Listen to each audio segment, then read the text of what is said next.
start হৈছে কাৰ্ডম চবকে হামৰেন ৰাইজ যিহেতু আমাৰ PHE ৱাটাৰ ছাপ্লাই হামৰেন ৱাটাৰ ছাপ্লাই স্কিমৰ ৱাটাৰ ছাপ্লাইটো প্ৰায় এমাহ হ'ব আৰু বন্ধ হোৱা তাৰ ৰিজনটো হ'ল কি আমাৰ যোনটো পাইপত লিকেজ হয় এবাৰ যোনকেইটা লিকেজ ধৰা পৰিছে এইবোৰ মানে বহুত ক্ৰিটিকেল এৰিয়াত ধৰা পৰিছে যেনেকা জংঘলৰ ভিতৰত য'ত গাড়ী JCB বা মানুহ কাম কৰা অসুবিধা মানুহৰ ঘৰৰ ভিতৰত য'ত নেকি আমাৰ খান্দিবলৈ বা যিহেতু আমাৰ পাইপলাইনটো কাম কৰাততো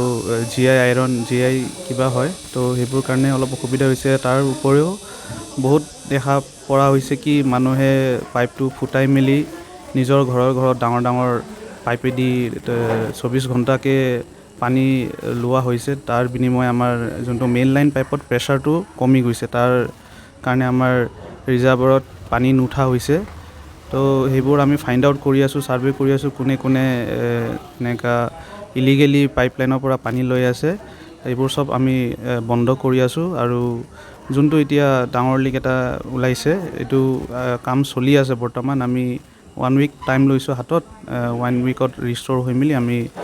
ছাপ্লাইটো কণ্টিনিউ কৰিব পাৰিম বুলি আশা কৰিছোঁ ধন্যবাদ